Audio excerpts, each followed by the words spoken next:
دیوساہی by Mustansir حسین تارڑ۔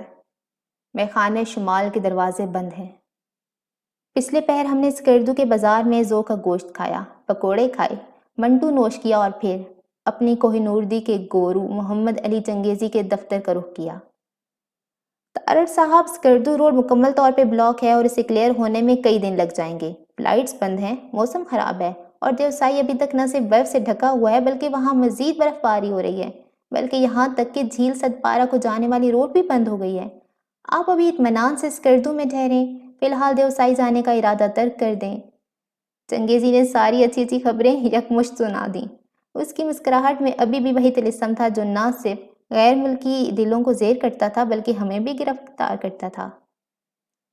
یہ دیوسائی بھی گویا کوئی عرش مقام تھا جہاں تک پہنچنے کے لیے ولی یا پیغمبر ہونا پڑتا تھا، بلکہ عجیب واہیات مقام تھا کہ یہ سامنے سکردو کے اوپر تھا، ستپارہ جھیل سے پرے، اور اس تک پہنچنا اتنا سہل تھا کہ لوگ اپنے بال بچے سمیٹے پکنک کی ٹوکریاں اٹھائے اوپر چلے جاتے تھے اور وہاں سیر سپاٹا کر کے شام تک سکردو لوٹ آتے تھے۔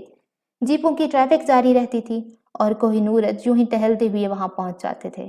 لیکن یہ سہولت دوسرے لوگوں کے لیے تھی، دنیا کے ہر شخص کے لیے تھی، بس میرے لیے نہیں تھی۔ میرے سامنے وہ ہمیشہ انکاری ہو جاتا تھا۔ کبھی وہاں جولائی کے وسط تک برف نہیں پگھلتی تھی اور میں فیری میڈو چلا جاتا تھا۔ کبھی نانگا پربت کے رتپل چہرے سے واپسی پر چلم چوکی سے اترتے نیلے پانیوں کے کنارے ان گھوڑوں کا ماتم کرتا تھا جو مجھے اس کے پار لے جانے کے لیے دستیاب نہیں ہوئے تھے، اور کبھی اطلاع آتی تھی کہ بڑے پانی کا وہ پل جو ہر برس برف کے بوجھ سے مسمار ہو جاتا ہے، ابھی تک دوبارہ نہیں بن سکا۔ میں نے ہمیشہ محسوس کیا کہ دیوسائی صرف اور صرف میرے لیے دیواریں کھڑی کرتا ہے۔ کیا یہ زیادتی نہیں ہے کہ جس برس میں اسے پیدل عبور کرنے کے لیے گھر سے نکلوں، صرف اسی برس اگست کے آخر میں موسم خراب ہو جائیں اور دیوسائی پر برف باری شروع ہو جائے؟ میں اس تک پہنچنے کے لیے جتنی منصوبہ بندی کرتا تھا، اگر دل جمعی سے شہزادی ڈیانا یا بروک شیل تک پہنچنے کے لیے کرتا تو میری کامیابی کے امکانات کہیں زیادہ روشن ہوتے۔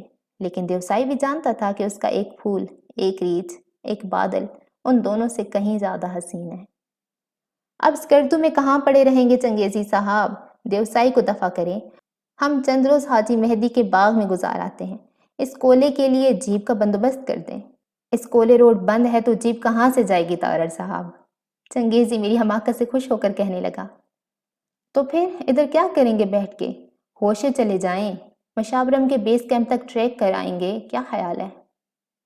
کوئی خیال نہیں، ہوشے روڈ بھی بند ہو چکی ہے، بلکہ شیر علی کا ایک ڈرائیور ادھر جیپ لے کر گیا تھا، وہ گر گیا، ڈرائیور تو بچ گیا لیکن اس کے ہمراہ حمزہ کا ایک گائیڈ تھا، اس کی ٹانگ ٹوٹ گئی، اسے اٹھا کر سکردو لایا گیا اور یہاں کے ہسپتال ایک مقامی ڈاکٹر نے کہا کہ فکر نہ کرو، میں تمہاری ٹانگ کی ہڈی کو سیدھا کر کے جوڑتا ہوں اور پلسٹر کرتا ہوں۔ لیکن گائیڈ گھبرایا ہوا تھا، کہنے لگا نہیں، میں گلگت جا کر آرمی ہاسپٹل میں جا کر اپنی ہڈی جڑواؤں گا، ابھی صرف پٹی کر دو۔ تو جناب وہ گائیڈ ادھر سکردو سے گلگت کی ویگن میں سوار ہوا، ذرا دور گئے تو روڈ آگے بلاک ہو گیا، اس نے سوچا فوراً واپس سکردو جاتا ہوں، ویگن واپس ہوئی تو اس دوران ایک اور تودا گرا، آگے سکردو جانے والی سڑک بھی بند ہو گئی اور وہ درمیان میں پھنسا بیٹھا ہے، نہ ادھر جا سکتا ہے نہ ادھر آ سکتا ہے، اس کی ٹانگ پر صرف ایک پٹی ہے اور وہ بے حد تکلیف میں ہے اور پتہ نہیں اس کی جان بھی بچتی ہے یا نہیں۔ تو جناب یہ صورتحال ہے۔ یہ تو صورت بدحال ہے چنگیزی، تو ہم کیا کریں؟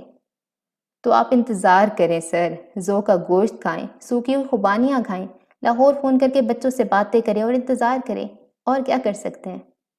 میخانے شمال کے سارے دروازے بند ہو چکے تھے، نہ کوئی آ سکتا تھا نہ کوئی جا سکتا تھا، اور اس میخانے میں صرف ہم ہی ہم تھے اور بے حد پیاسے تھے، سرائیوں کے منہ بند تھے اور جام خالی تھے، ہم سوائے انتظار کے اور کیا کر سکتے تھے؟